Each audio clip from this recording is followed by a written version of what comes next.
What's happening, ladies and gentlemen? It's me, it's at HEAD, welcoming you to another WWE Raw review video. Hope you're all well, hope you're all well in whatever it is you are doing when you see this video. As well, I'm here to talk about Raw last night. The first Raw after the Payback pay-per-view. A very strange Payback pay-per-view. Check out the link in the description for my review on Payback as well. So, yeah, be sure to check that out. As well, just doing a few retouches here and there. Everything should be cushy right now. Get that off.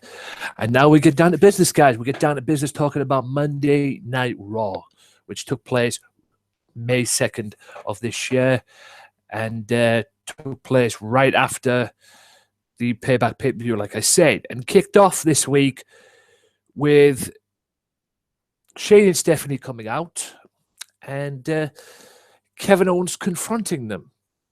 Basically, they seem to be on the same page. And Kevin Owens made a vow last night after beating Sami Zayn the other night.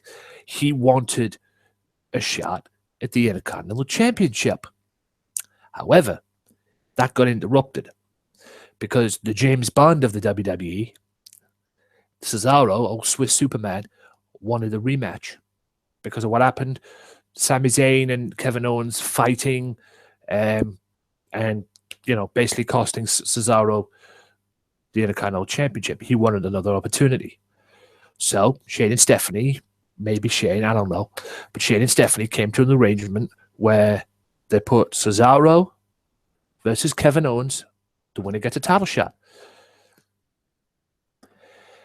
And Cesaro ended up beating Kevin Owens by DQ, thanks to Miz getting involved. And then, for some strange reason, the Miz and Kevin Owens started putting a beat down on Cesaro, and then Sami Zayn came out and chased away Kevin Owens and made a statement by picking up the Intercontinental Championship that he wanted a shot at the Intercontinental Championship. Guys, I said this on the Payback review, sorry, and I'll say it again right now. Fatal four-way, Cesaro, Sami Zayn, Kevin Owens, The Miz. Probably at Payback. That's my prediction on that. That's my take on that. That's, you know, it's going to happen. Fatal four-way match. Probably Extreme Rules will be involved at some point as well. No DQ, whatever. That's going to happen. You can see it coming a mile away, and I'll be very surprised if they don't do that. Now, I'll get to the bullshit parts about Raw. There was a couple of bullshit parts about Raw, and which leads me to the next match, quite frankly. Backstage, Goldust seemed to be a little bit jealous of Tyler Breeze being Truth's tag team partner. And I made my feelings crystal clear about this angle. Fandango came in, and Goldust challenged Tyler Breeze to a match. Now, the positive about this, if there is a positive, the positive about this is Tyler Breeze actually won a match. Yay! Tyler Breeze won. So that means this not 49 losses streak that he was on is over. And he finally got a match and won. But I just want this angle to be over, quite frankly, with Truth. I don't know what the hell's going to go down. I don't know where it's going to go. But it's not funny. It's not interesting. It's quite frankly annoying, and it's annoying the hell out of me. And the sooner it's over, the better, quite frankly. And I might as well talk about it as well.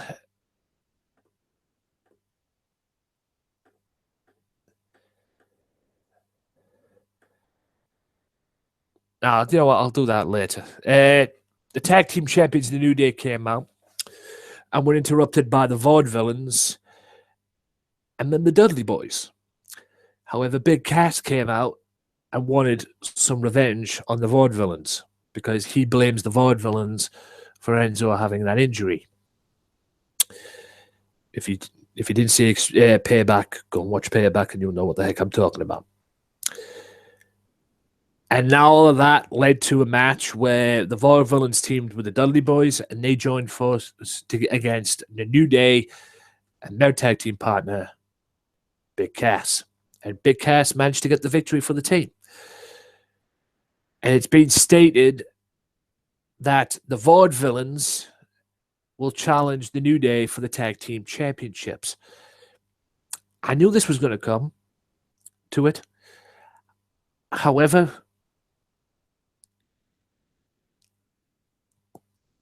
they didn't deserve it.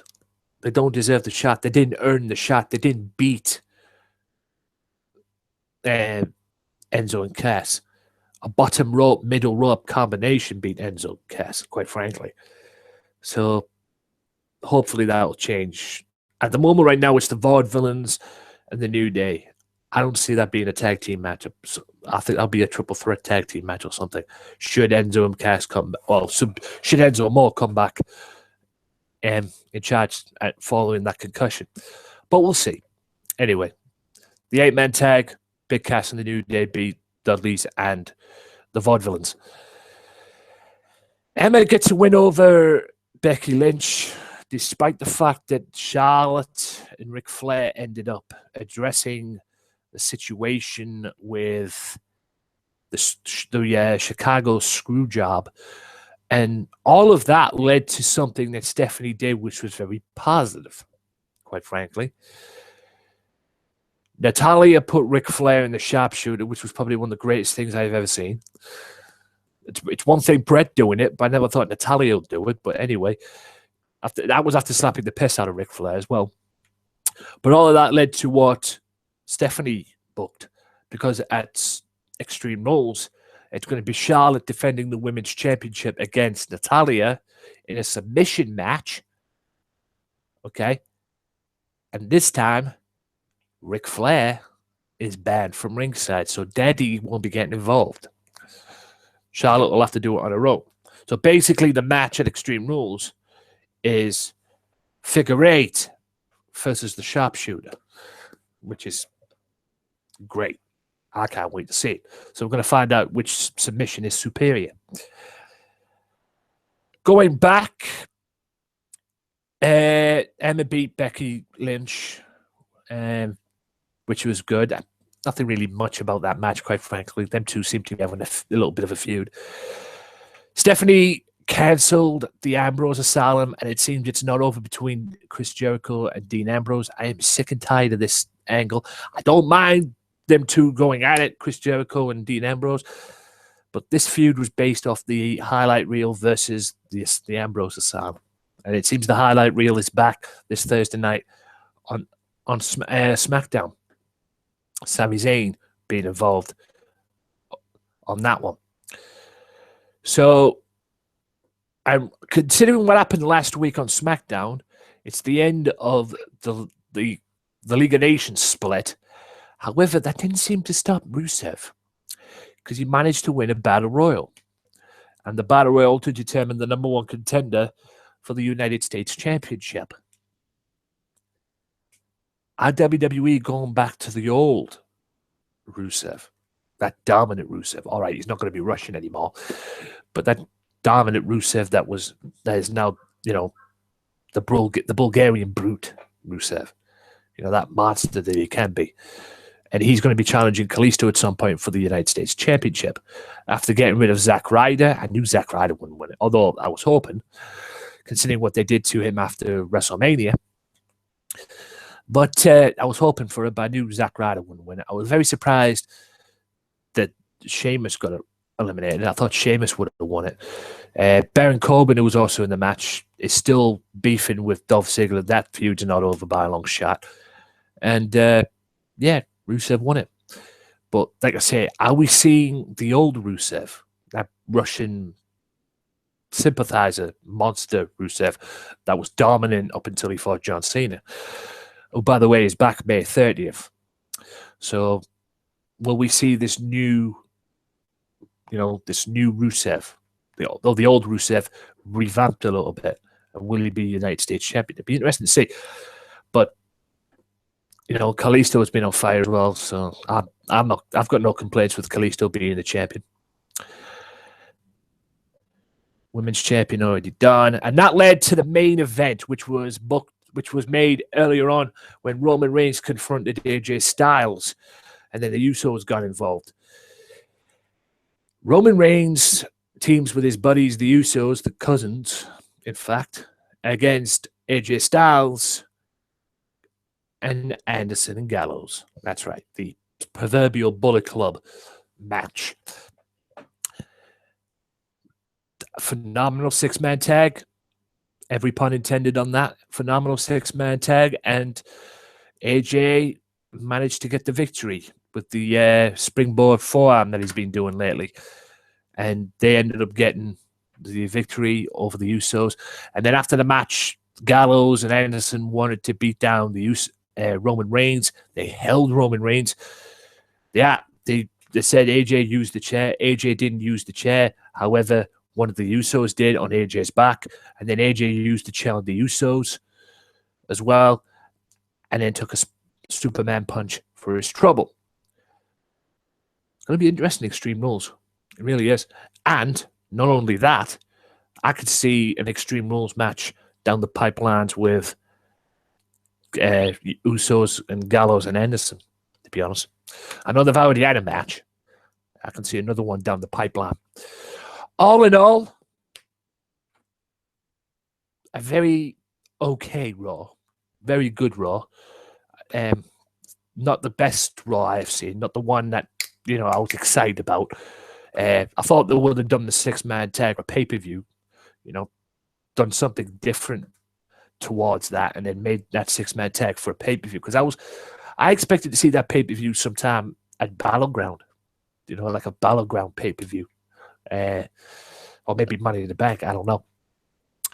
But at the end of the day, it was an okay Raw.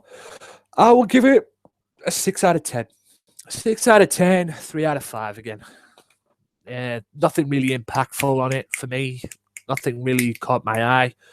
Nothing really that made me go, holy shit, like when Gallows and Anderson debuted. Nothing really, was impactful. Nothing really caught my eye or made me excited. It was just an okay Raw. Let's leave it at that. And that about wraps it up for this video, guys. Hope you've enjoyed it. Like, share, subscribe. Check out the new episode of the Wrestling Matters podcast. Links will be in the description below. Also, check out the Payback review as well. The link to that will be in the description below. Check out all the links in the description below as well. And like I say, guys, like, share, subscribe. Enjoy your rest of the week. I am a very busy man this week because I got something big going down on Saturday that I know I've got my hands full. So until next time, guys, I'll be back next week with another Raw review, probably promoted this time. Sorry it wasn't promoted this one, but I've been very busy in that, but hopefully it'll all be promoted again. And until then, guys, another Raw review next week, and I'll be back with the Wrestling Matters podcast next Monday night. Or next Monday as well. Be sure to look out for that. And the only way you get to see them is on this channel. Subscribe to this channel. And as this is going out as well, if you're in Liverpool, Birkenhead, 56 to 58 Oxton Road, get yourself over there tomorrow. Jimmy Havoc's there. Okay? Jimmy Havoc's there. So get yourself over. I can't stress that enough. I'll promote it on the podcast. I'll promote it here. My name is Anthony Walker. Like, share, subscribe. And until next time, guys, I'll see you soon. Peace out.